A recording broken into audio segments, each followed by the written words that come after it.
Bonjour Madame Reims. C'est pas la première fois que vous arrivez à Panzi. C'est pas la première fois que je viens à Panzi. Depuis la première fois, c'était en 2014. Mais je suis pas venue. Je suis venue d'abord pour rencontrer les survivants, rencontrer le docteur, les équipes, comprendre ce qui se passait, et puis voir comment je pouvais apporter mon expertise du sport et voir comment on pouvait mettre à disposition le karaté, le sport adapté. Madame, pourquoi vous êtes à Panzi aujourd'hui? Aujourd'hui, je suis à Panzi parce que je crois que la collaboration et le travail qu'on fait par l'accompagnement psychocorporel des bénéficiaires Maison Dorcas évolue bien, avec une grande connaissance et un grand partage avec Maison Dorcas Fondation Panzi, et qu'on peut certainement aller plus loin dans la collaboration, dans l'accompagnement des survivantes à l'autonomie, et donc avec en tête de beaux projets partagés, co-construits, et en espérant qu'on puisse aller plus loin, pouvoir accompagner encore plus de survivantes au-delà du travail merveilleux de la Fondation Panzi Maison Dorcas. Pour toute personne qui veut savoir qui vous êtes. Oui. Alors, je suis une ancienne athlète en karaté. J'étais 15 ans internationale et 3 fois championne du monde, 7 fois championne d'Europe. Et donc j'ai une très grande expérience du karaté performance, mais aussi j'ai toujours eu à cœur de rendre ce que m'a apporté la discipline, et j'ai beaucoup œuvré pour le sport et le développement durable. Donc j'ai soutenu des ONG, j'ai aussi ma dernière mission, j'étais très honorée, j'étais ambassadrice pour le sport à l'aube de l'accueil des Jeux Olympiques et Paralympiques à Paris cet été, de représenter le sport français au ministère de l'Europe et des Affaires étrangères. C'est ma dernière mission. Et ça veut dire que le sport, c'est pas que la compétition, c'est pas que la performance, c'est aussi la santé, l'éducation, c'est aussi l'égalité du genre, c'est beaucoup de choses. Voilà, j'ai porté ce travail avec plein d'acteurs qui font aussi des choses merveilleuses à travers le monde. Ah, formidable, madame. La collaboration avec la Maison Dorcas et Fight for Dignity. Pouvez-vous nous parler un peu de Fight for Dignity? Fight for Dignity, et je l'ai fondé en 2017, après première expérience en 2014 de ma venue, et en faisant le constat que adapter le sport aux symptômes de troubles de stress post-traumatique dans le cadre holistique que propose le programme Maison Dorcas avait un impact positif sur l'état psychologique et l'état physique, puisque c'est le cœur de ce qu'on peut faire par le sport des bénéficiaires. Et on a beaucoup, donc le travail de Fight for Dignity, c'est d'avoir un protocole, d'avoir une méthode en formant des enseignants spécialisés dans les violences sexuelles et physiques pour que ça leur fasse du bien, qu'elles retrouvent la confiance, mais aussi les sensations du corps, qu'elles puissent mieux respirer, qu'elles soient plus à l'aise, qu'elles soient connectées. Et ça veut dire que, par exemple, le karaté, puisque c'est mon expertise, dans ce cadre-là thérapeutique, ce n'est pas du self-défense, c'est vraiment un travail entre elles, parce qu'elles travaillent entre elles la pratique, mais aussi un travail complet pendant les séances proposées une fois par semaine ici, et c'est pour beaucoup de joie et aussi de redécouverte, de réappropriation du corps. Voilà. Madame, c'est vrai, la Maison Dorcas vous a inspiré, le travail des Panzi en général vous a inspiré, et vous avez développé Fight for Dignity par rapport à ça, en Europe et en France précisément. Absolument. Fight for Dignity est né ici, à la Maison Dorcas Fondation Panzi, parce que j'ai été convaincue par le travail ici, fait au profit des survivantes, et que si l'autonomie attendue de cet accompagnement holistique fonctionne et est positif, c'est parce qu'il y a toutes ces compétences, accompagnement socio-professionnel, psychologique, vraiment sur toutes ces parties-là, sur les 3 piliers, médicales, puisqu'elles arrivent aussi, et elles vont d'abord mieux physiquement aussi au départ, suite aux violences, eh bien, je m'inscris pleinement de manière complémentaire avec Fight for Dignity pour qu'elles aillent mieux. Et c'est ce que propose la Maison Dorcas Fondation Panzi. Et nous, on est juste complémentaires de cette solution globale au profit des survivantes qui, on sait, comme en France, puisque ça a commencé ici, et j'ai dit, mais on est arrivé aussi à faire la même chose en France. Donc ça, le modèle est né ici, avec les maisons des femmes et le réseau Restart et Women and Children Safe, pour vraiment accompagner aussi des patientes qui ont les mêmes difficultés, qui sont stigmatisées, qui ont perdu l'autonomie, qui sont en difficulté économique, par exemple, mais c'est plus complexe que ça. Et on voit que le corps, dans ce cas-là, souvent, il n'est pas pris en compte. Alors que souvent, la violence, à un moment donné, elle arrive par le corps. Moi, je dis que le sport, le corps doit être réparé aussi, et que le sport doit se mettre à la disposition des survivantes pour qu'elles aient un autre rapport avec le corps et qu'elles aient mieux. Vous avez parlé de la Maison des femmes. Oui. Donc, comment travaillent ces maisons des femmes? Où se trouvent-elles et comment ça se fait? Alors, comme je disais, c'est le même modèle qu'ici, avec l'hôpital Panzi. On travaille avec l'hôpital. Et c'est le personnel soignant, expert, en connaissant ce que sont les violences faites aux femmes, qui se met à la disposition dans des maisons des femmes qui sont une structure accolée à l'hôpital public, et où on détache le gynécologue, la sage-femme, l'infirmière, et on amène les psychologues, les sexologues, le kinésithérapeute, l'ostéopathe. La police vient sur place aussi en France, et on met toutes ces compétences au service de la patiente, et pour qu'elle arrive à un moment donné à porter plainte, pour qu'elle arrive à parler, hein, c'est le travail psychologique quand on a vécu les violences.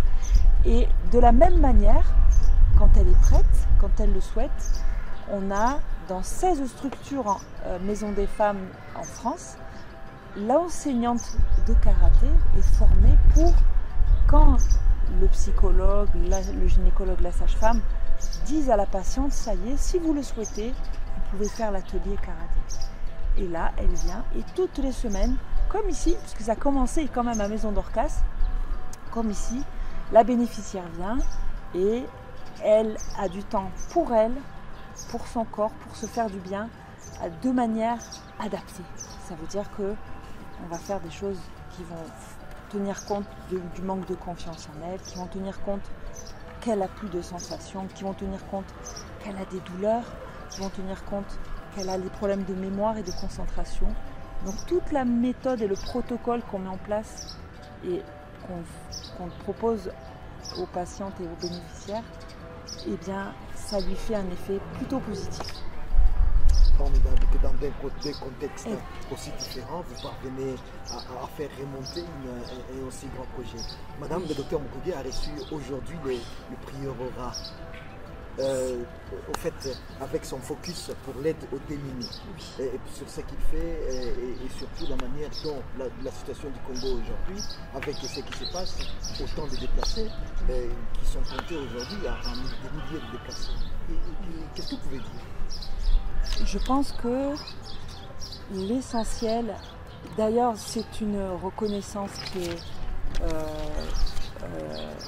comment dire, qui est méritée et qui répond à un travail de long terme qu'a mis en place le docteur et de la nécessité de comprendre que ces violences qui touchent les femmes, ça touche la société dans son ensemble et que les conséquences aussi, que c'est un continuum.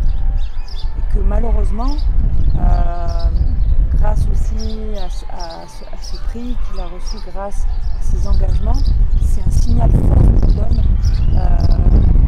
sur le fait que quand on en arrive à la réparation, il faut aussi, surtout faire d'abord prévenir et faire que les violences n'existent pas. Et que quand on arrive à réparer, c'est qu'il y a déjà le mal qui est là. Il faut prendre conscience d'abord que quand on en arrive là, c'est installé. Et alors ça veut dire que même si on répare, on est sensible au fait de la genèse, de pourquoi on est arrivé à réparer. Donc même nous, dans nos engagements, et le docteur pour nous est un leader et un porte-voix, pas seulement de l'expertise et de cette approche très précurseur qu'il a eue en 2008 en mettant en place la pluridisciplinarité et ses grands piliers, c'est de dire il faut arrêter avant le massacre.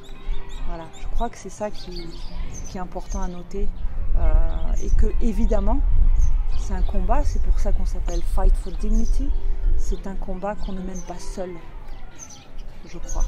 Et c'est une grande reconnaissance que ce prix pour essayer de faire prendre conscience à plus de personnes de l'urgence de la situation. Madame, en rapport avec la Fondation Panzi, l'hôpital de Panzi, la maison d'Orcas, l'avenir, qu'est-ce que vous trouvez? Moi, tout a commencé parce que j'ai trouvé le travail,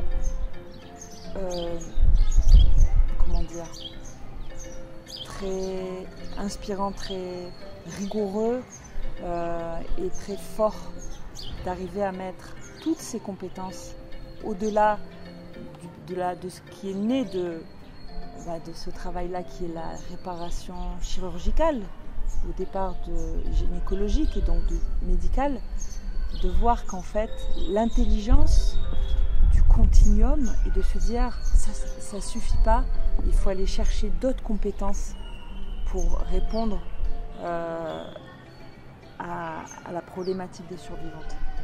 Et ça c'est très inspirant. Et le constat que je fais aussi, et en ayant l'honneur d'être inclus dans cette approche holistique, c'est que il y a un rayonnement qui est mondial et il y a l'initiative rigoureuse que propose l'hôpital après la fondation, la maison d'Orcas et tout le maillage aujourd'hui sur l'ensemble du territoire. Ce n'est pas que là, ça se joue aussi dans le monde entier, puisque moi-même, inspirée par ce travail précurseur, je l'ai proposé en France. Donc, il faut continuer et j'espère que nous aussi, dans le constat qu'on fait et les projets, on va continuer à aller plus loin dans cette proposition de sport adapté et pouvoir avoir des survivantes qui deviennent des rôles modèles, faire en sorte aussi que on se le dit là que les survivantes vont dire que ça fait du bien, mais ça ne suffit pas. Il faut qu'on le prouve. Il faut qu'on ait des données. Il faut que scientifiquement, on nous dise oui, avec des bases très concrètes d'un protocole, scientifiquement, parce qu'on travaille avec un public vulnérable et pour lequel il faut être très attentif. On soit sûr qu'on fait la bonne chose et qu'on va dans le sens d'abord de leur résilience et de leur capacité d'autonomie et d'émancipation. L'avenir, il est, je crois, plein de promesses, puisque on va développer la formation de formatrices et ce que nous souhaitons, c'est que demain, ce soit les survivantes elles-mêmes qui deviennent des rôles modèles et qui deviennent elles-mêmes des enseignantes. Et que du coup, grâce à cette initiative, elles puissent accompagner à leur tour, avec la force qu'elles ont et l'expertise qu'elles vont développer, d'autres survivantes ailleurs, sur l'ensemble du réseau mis en place aussi dans la région et donc autour du rayonnement de l'hôpital et de la Fondation Panzi. Et puis, on ne peut pas faire ça sans être sûr que ce qu'on fait, c'est scientifiquement bien prouvé, que c'est, même si les survivantes nous le disent, qu'on est sûr que le travail qu'on fait à l'échelle du bassin, on travaille beaucoup sur les muscles périnéaux, on travaille sur la détente, on travaille sur la respiration, on travaille sur l'estime de soi, et bien que cela nous soit prouvé scientifiquement. Donc l'autre et le deuxième challenge qu'on a, en plus de former les survivantes, les futures formatrices enseignantes, et bien c'est de mettre cette recherche-action en place avec évidemment l'équipe ici qui travaille dans toute cette actualité, tout ce des experts, docteurs, des experts, chercheurs au profit des bénéficiaires Maison Dorcas. J'aurai l'honneur, en plus d'avoir l'honneur pour la France d'accueillir les Jeux Olympiques et Paralympiques à Paris, mais aussi sur le territoire français, j'ai l'honneur de faire partie des 200 porteurs de la flamme. La flamme olympique, c'est aussi quelque chose qui me tient à cœur et j'ai choisi de la porter à Orléans, qui est une des villes où il y a une maison des femmes, et ce n'est pas sans me rappeler de la Maison Dorcas, où aussi on accompagne les survivantes, et c'est le message qui est porté aussi à Fondation Panzi Maison Dorcas, le message de paix, le message de fraternité, d'amitié, de respect, qui sont les valeurs olympiques et qui sont aussi les valeurs que nous portons. Et c'est aussi faire le relais de la célébration des Jeux. En tant qu'ancienne athlète de haut niveau, championne, c'est aussi important d'aller au-delà de la performance que représentent les Jeux Olympiques et Paralympiques, mais de porter aussi cette flamme de l'espoir et de la paix qui nous unit.